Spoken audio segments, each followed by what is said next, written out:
qu'on voit que c'est des délinquants qui ont commencé jeunes. T'sais, ils ont commencé à 12, 13, 14 ans, puis sont chez nous, sont rendus à 27 ans, puis ils ont déjà 15 ans d'expérience de délinquance en eux. Bonjour, mon nom est Robert Maranda de la Direction des communications du ministère de la Sécurité publique. Avec la série de balados Au-delà des barreaux, je vous invite à plonger dans l'univers complexe et méconnu du système carcéral. Au-delà des barreaux explore les réalités, les défis et les histoires captivantes liées à la vie au cœur du milieu correctionnel. Préparez-vous à remettre en question vos perceptions alors que nous découvrirons ce monde souvent méconnu et mécompris à travers des épisodes captivants qui nous aideront à comprendre le rôle essentiel des services correctionnels au Québec où l'humain est au cœur des interventions. Pour ce deuxième épisode, j'ai passé un moment avec Marie-Ève Henry, agente de probation en détention à l'établissement de détention de Sherbrooke. Venez avec moi, je vous amène au-delà des barreaux. Je suis avec Marie-Ève Henry, qui est agente de probation. C'est un métier encore méconnu. On entend parfois ce métier-là. On entend le nommer, on voit dans les journaux, dans les différents articles des médias, on entend le mot agent de probation, mais on ne sait pas qu'est-ce que ça veut dire et qu'est-ce que ça fait exactement. Bonjour Marie-Ève Henry. Bonjour. Merci d'être avec nous au balado. J'ai besoin d'en savoir plus sur ce métier-là qui est complètement inconnu pour moi, agente de probation.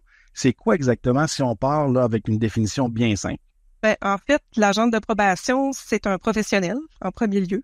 Personnellement, moi, j'ai un bac en psychoéducation, donc mais j'ai des collègues qui sont criminologues. On peut avoir aussi fait un bac en psychologie. On peut aussi avoir fait des études en travail social. Donc, faut aimer le côté humain là de notre travail en premier lieu. Puis, un agent de probation, ce que ça fait, c'est que ça travaille en premier lieu à la réinsertion sociale là, de la personne contrevenante, donc d'une personne là, qui est judiciarisée. Puis comment qu'on fait ça? Ben c'est sûr que la première chose qu'on veut savoir, c'est qui est-ce qu'on a devant nous. C'est qui cette personne-là? D'où est-ce qu'elle vient? Qu'est-ce qu'elle a fait? Qu'est-ce qui s'est passé dans ta vie? Comment est-ce qu'on peut expliquer que cette personne-là en est venue finalement à entrer dans les rouages de la justice? Donc, notre travail, nous, c'est de comprendre cette personne-là, puis de l'expliquer, de l'évaluer. Puis dans notre évaluation, on vient aussi se positionner là sur le risque de récidive, puis sur les besoins de la personne. Puis quand je parle des besoins, ben c'est surtout sur quel plan est-ce qu'on peut l'aider, cette personne-là, afin de la ramener vers le bon chemin, puis en espérant ne plus les revoir devant nous. Puis c'est souvent ce que je dis à mes clients. Je m'excuse, mais je te dis que j'aimerais mieux pas te revoir, puis je pense que tu aimerais mieux pas me revoir non plus.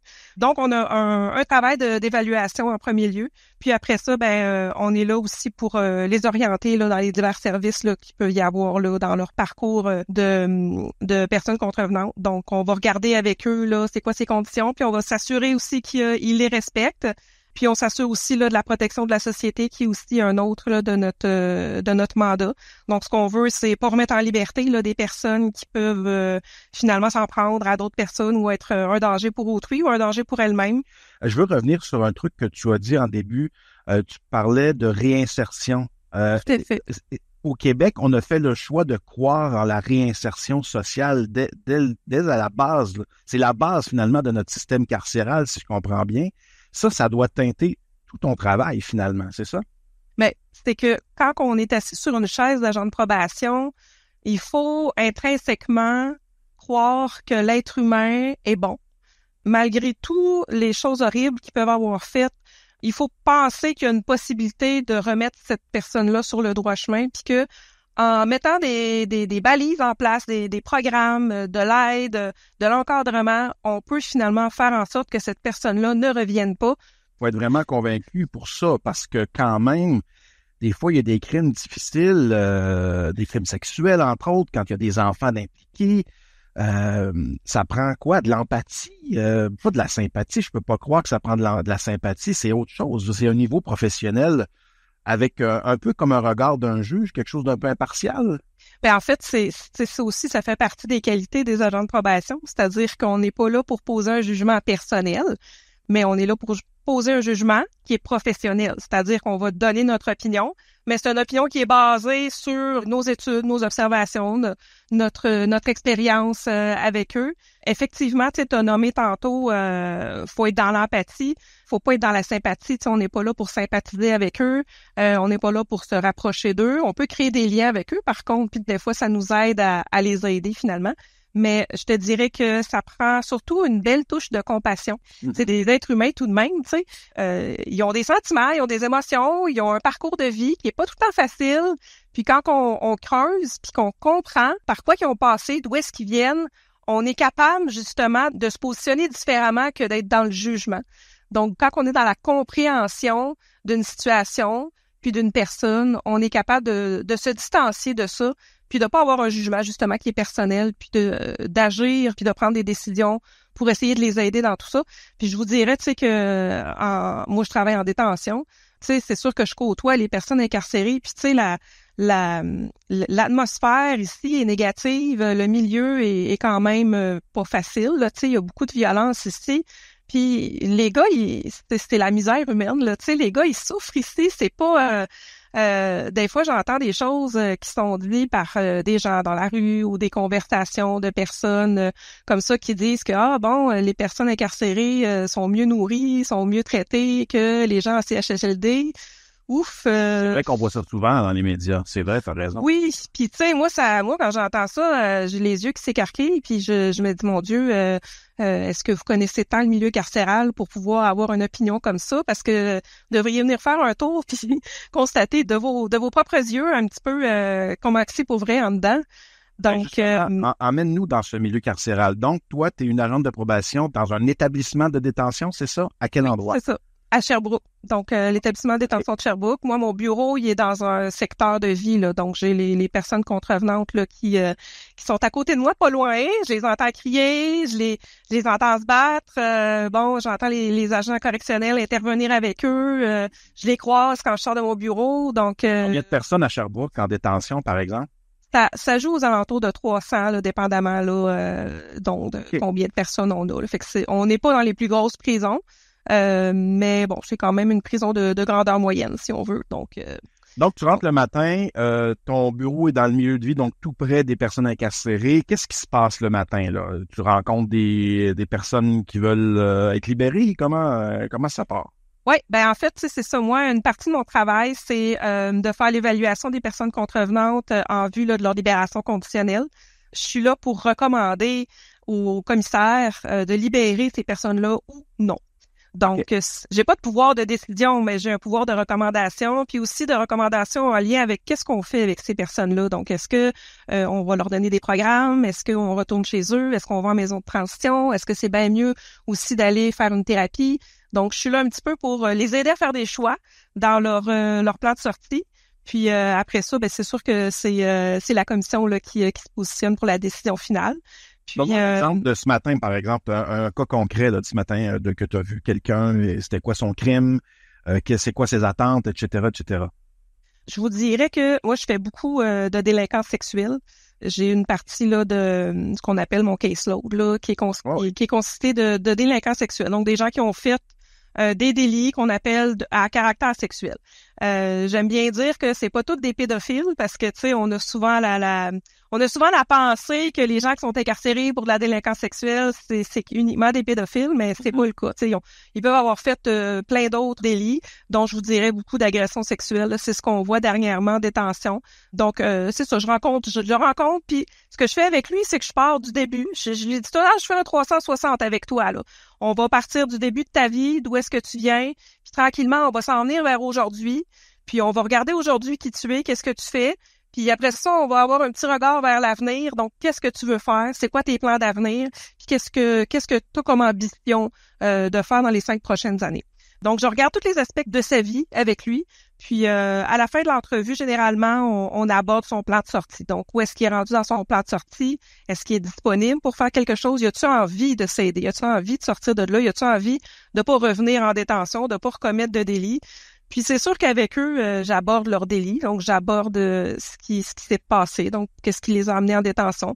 Donc, ça fait partie de mon travail de les questionner. Puis, eux, ben, ils me racontent de A à Z ce qu'ils ont fait. Puis aussi, ben, si ils reconnaissent leur culpabilité, parce que c'est pas parce que quelqu'un a été déclaré coupable qu'il reconnaît nécessairement avoir commis les gestes qu'on lui reproche. OK, mais là, quand ils sont devant toi, est-ce qu'ils ont nécessairement fait leurs 2 ans moins un jour, parce qu'on est dans une prison provinciale, donc c'est 2 ans moins un jour, faut qu'ils l'aient purgé au complet, c'est ça? Non, ben en fait, il il y a pas un détenu ici qui va purger une sentence pleine, donc le 3/4. Là. Toutes les détenus sortent aux 2/3 là, de leur peine. Donc, moi, je les rencontre avant leur 6e, puisque les détenus là, qui ont une sentence de plus de 6 mois, mais de moins de 2 ans, ont droit à la libération conditionnelle. Puis moi, je les rencontre avant le 6e là, pour pouvoir regarder avec eux c'est quoi leur plan de sortie, puis si c'est possible ou pas. Là. Mais non, mais ça doit être fascinant. Là. Ils arrivent devant toi, les autres, c'est sûr qu'ils veulent sortir. Est-ce qu'il y en a qui veulent pas sortir? Oui, il y en a. Bien en sécurité parce qu'ils sont non fonctionnels à l'extérieur, c'est ça? Effectivement. Ben, en fait, je te dirais qu'il y a une grosse partie de la clientèle qui veut pas présenter de projet parce que ils savent qu'ils sortiront pas. Ils savent qu'ils n'ont pas le profil d'une personne qui va pouvoir se voir accorder la libération conditionnelle. C'est notre clientèle délinquant, là. Tu sais, nos délinquants qui reviennent. Ben, c'est des gars qu'on connaît, qu'on revoit régulièrement dans le système. Puis c'est ceux qui ont vraiment des valeurs délinquantes, là, tu sais, qui sont pas du tout dans le profil social, puis que ils fitent pas, puis qu'on reverra probablement jamais comme citoyen normal, occuper une job, avoir une famille. Ils fitent pas là-dedans. Fait que ceux-là, ils savent d'emblée, puis ils veulent pas présenter de projet. Fait qu'on a cette catégorie-là, puis on a une catégorie aussi qui est un peu entre deux, qui se questionnent, qui savent pas trop, qui veulent s'aider, mais tu sais, c'est un peu incertain. Puis à ce moment-là, après avoir discuté, ben oui, ils peuvent présenter un projet. Puis je te mentirais pas qu'il y en a qui veulent aussi présenter des projets, puis qu'ils veulent absolument sortir le plus rapidement possible. Puis que finalement, ben c'est sûr que quand on regarde l'ensemble du portrait, bon, on se rend compte que il veut sortir, mais pas pour les bonnes raisons. OK. Ben, il doit y avoir beaucoup de gens qui vendent leur salade. Dans le fond, ils viennent un peu vendre leur salade, ils viennent vendre un produit, c'est-à-dire leur attitude en société, ils viennent te vendre ça. Ils doivent te convaincre de ça, mais t'es pas dupe, évidemment. Ben, c'est ça, comme tu dis, ils doivent me convaincre. Oui. En fait, c'est ça, c'est qu'eux autres sont devant nous, puis tu sais, ils ont pas vraiment intérêt à pas bien se présenter. Fait que tu sais, nous, on en entend des vertes pis des pommures, là, tu sais, on le sait, puis on finit avec le temps par avoir cette espèce de sensibilité-là de dire ça a pas l'air très, très transparent, ça a pas l'air très, très honnête son affaire. Puis tu sais, nous autres, on a quand même un peu un petit job d'enquêteur, là, tu sais, on cherche de l'info, là, tu sais, on appelle des gens, on fouille des documents, tu sais, fait que... Mais donc, c'est une relation de très, très près avec l'accusé, avec le détenu. Est-ce que ça t'est arrivé d'avoir peur à un moment donné? Parce que là, vous êtes proche à un moment, puis pour le détenu, toi, t'es comme sa solution de sortie. Puis si tu lui accordes pas ce qu'il veut, est-ce qu'il peut devenir violent, agressant, en colère? Ben, je te dirais que, tu sais, nous, en dedans, ici, on est en civil. Le rapport à l'autorité est différent parce qu'on n'a pas l'uniforme. Okay. L'uniforme représente l'autorité ici en détention. Puis le fait d'être habillé en civil, on part, mettons, avec un +1 en termes de comportement. Tu sais, les gars vont être un petit peu moins à cran avec nous, un petit peu moins méfiants. Puis pour la question de si j'ai vraiment eu peur, ça m'est probablement arrivé un moment donné d'avoir un petit pas de recul ou un petit j'ai pas trop aimé ça, ou la plupart des gars sont pas violents dans mon bureau devant moi. J'ai un bouton panique, là, tu sais, puis okay. je l'ai déjà testé plein de fois avec les agents pour voir c'était quoi leur vitesse de réaction.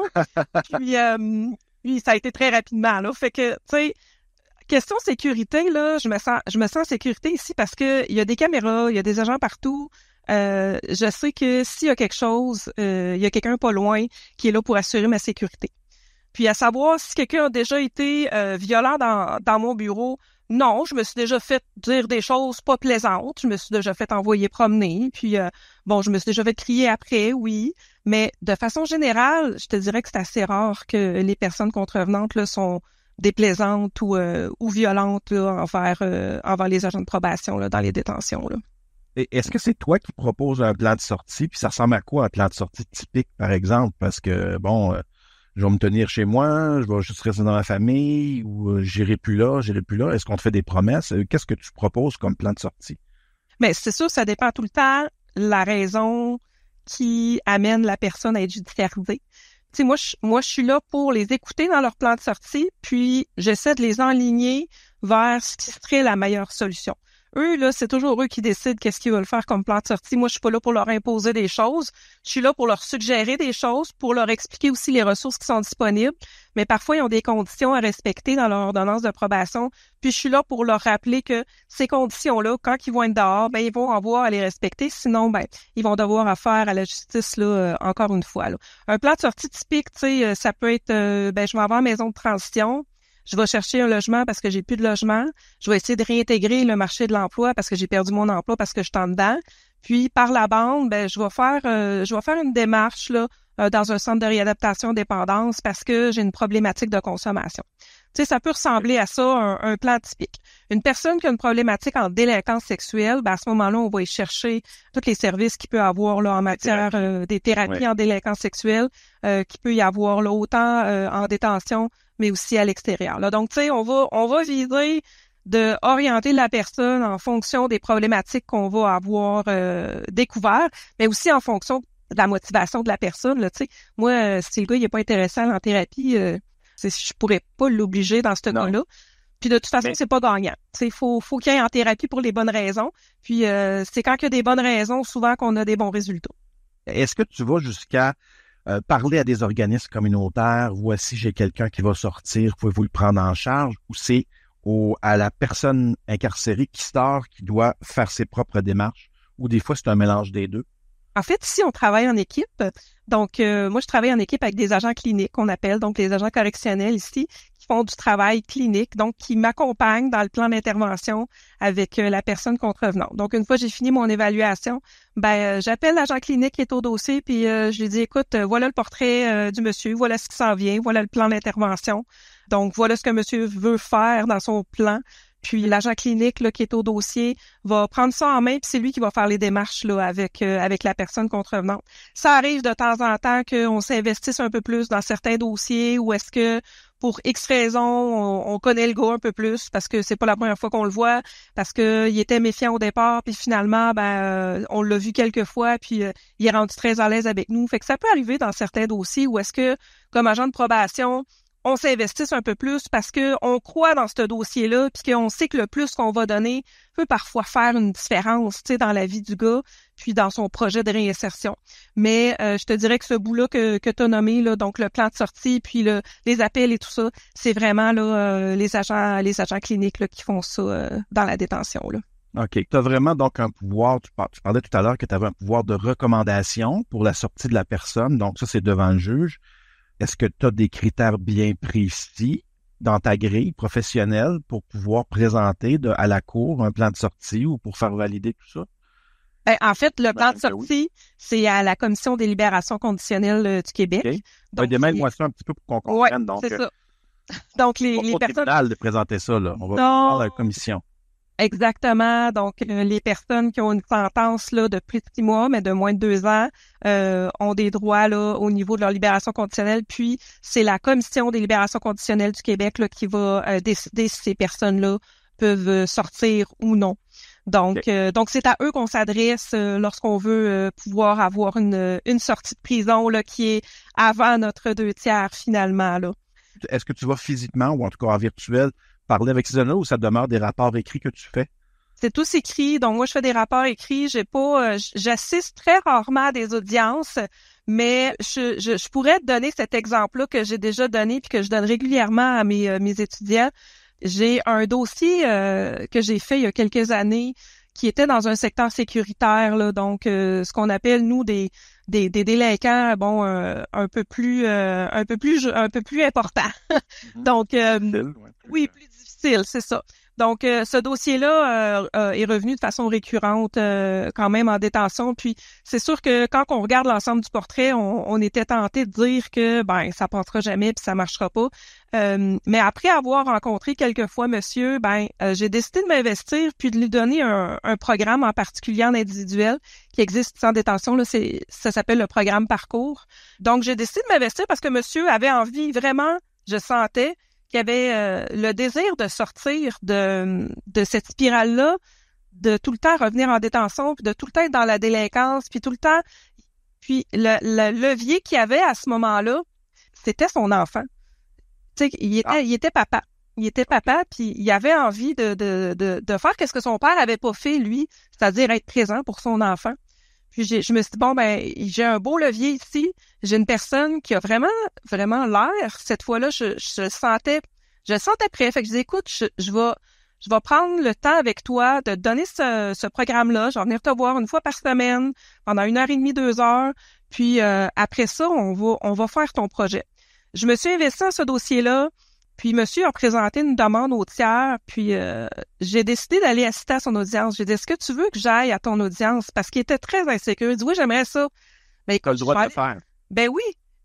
J'ai dit, je vais aller m'asseoir, mais j'ai dit, je parlerai pas, par exemple. Je suis pas là pour me prononcer. Tout ce que j'avais à dire est écrit dans mon rapport, puis je vais être là en support moral. Puis c'est ce que j'ai expliqué au commissaire, que je m'assois dans la salle parce que je suis en support moral à monsieur. Puis qui était très stressé. Donc l'audience s'est bien passée. Puis j'ai eu le plaisir de le voir sortir, donc de se voir accorder sa libération conditionnelle au tiers en thérapie. Puis monsieur s'en allait en thérapie, puis c'est ce qu'il voulait. Puis j'étais vraiment contente là, de voir que finalement, après avoir pris le temps avec lui de faire quelque chose, il a réussi à l'avoir, alors que après ma barre, ce serait un cas qu'on se serait dit, tu sais, ça marchera pas. C'est quasiment désespéré. On sait qu'il va revenir. Tu sais, c'est comme toutes c'est parfois la casse-tête qu'on peut avoir pour certains dossiers qui sont un petit peu plus difficiles, puis qu'on voit que c'est des délinquants qui ont commencé jeunes. Tu sais, ils ont commencé à 12, 13, 14 ans, puis sont chez nous, sont rendus à 27 ans, puis ils ont déjà 15 ans d'expérience de délinquance en eux.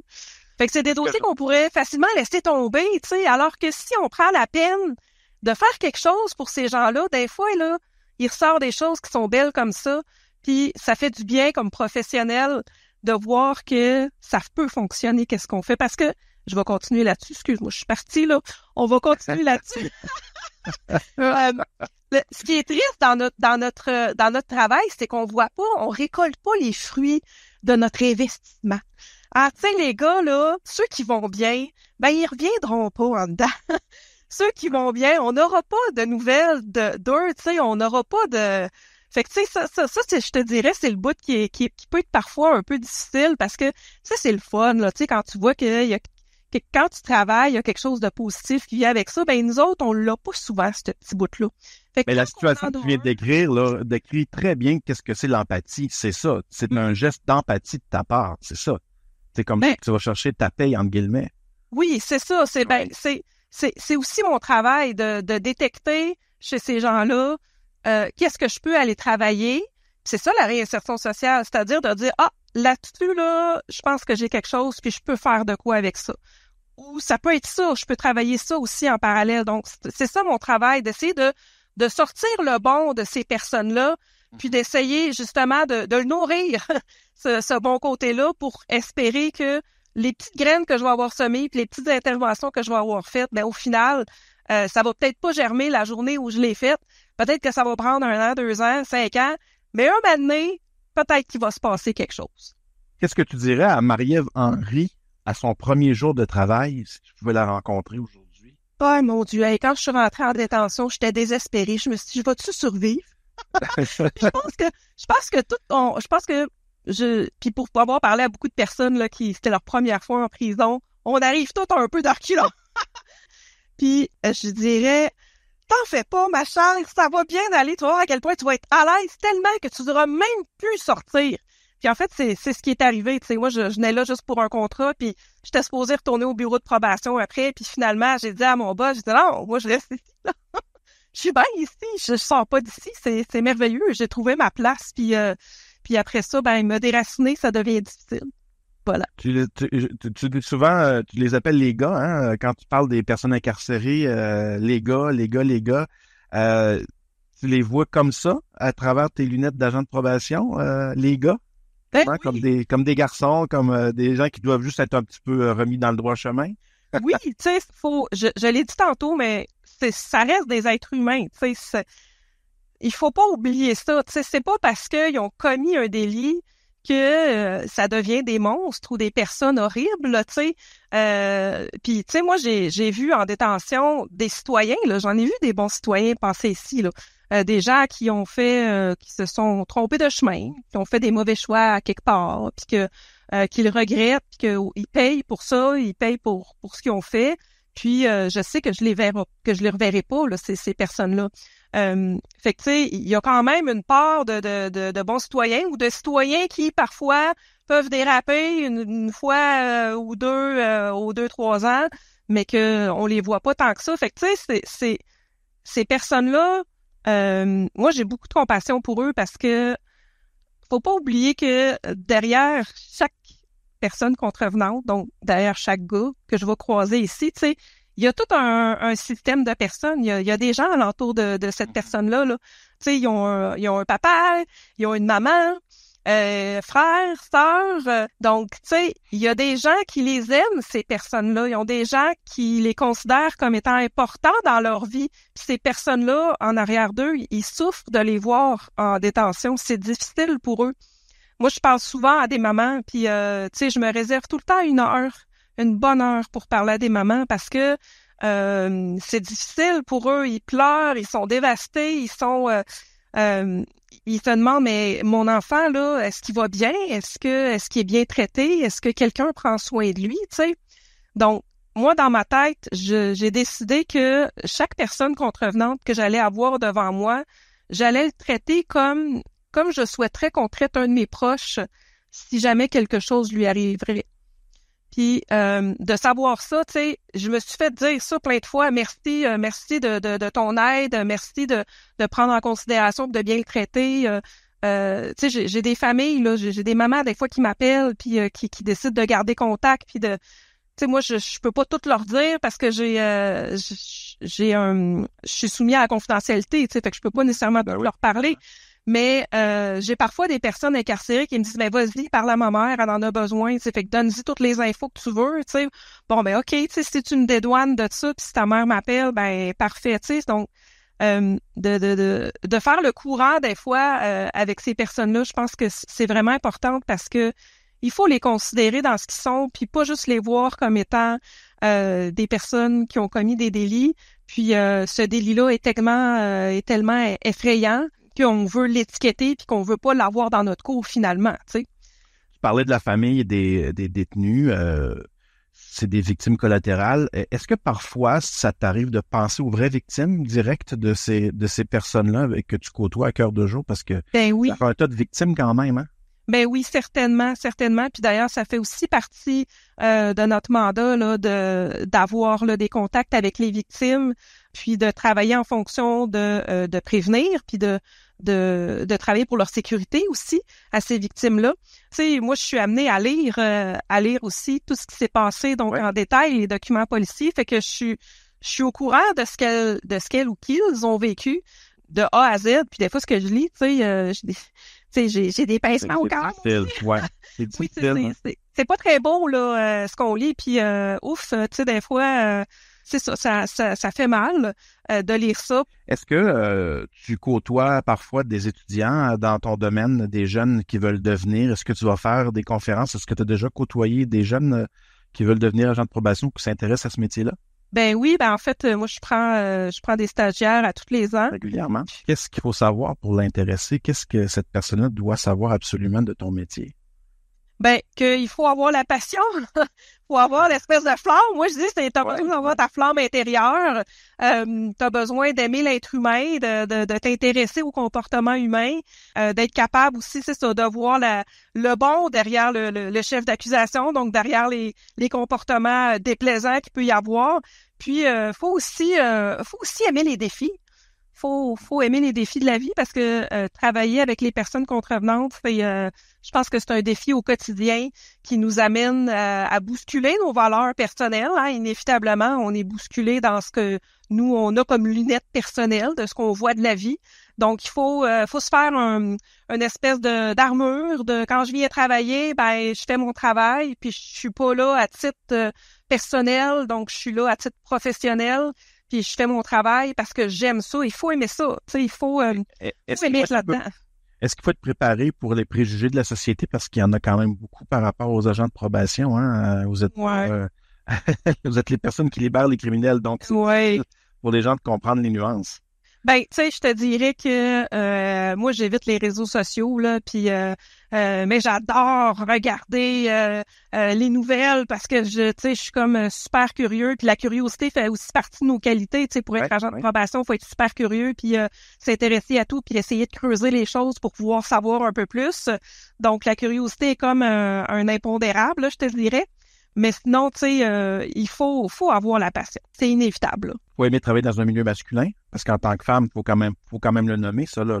Ben, en fait, tu sais, je te dirais que il y a beaucoup plus d'agentes de probation que d'agents. Ouais. Fait que si on parle de professionnels, il y a beaucoup plus de femmes qui occupent ces postes-là. Mais sinon, pour le milieu d'hommes, ben, c'est vrai que les agents correctionnels, il y a beaucoup d'hommes.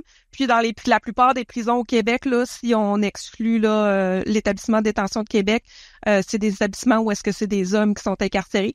Donc, effectivement, on travaille principalement avec une clientèle masculine en détention, à moins d'être à l'établissement de détention Leclerc là, qui accueille une clientèle féminine. En terminant, est-ce que c'est nous qui choisissons notre établissement? Est-ce que tu peux être appelé à travailler dans n'importe quel établissement au Québec?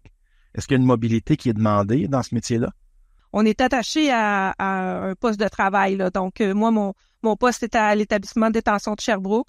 Donc, j'occupe principalement là, mes fonctions ici. Donc, je prends en main là, la clientèle là, qui est ici.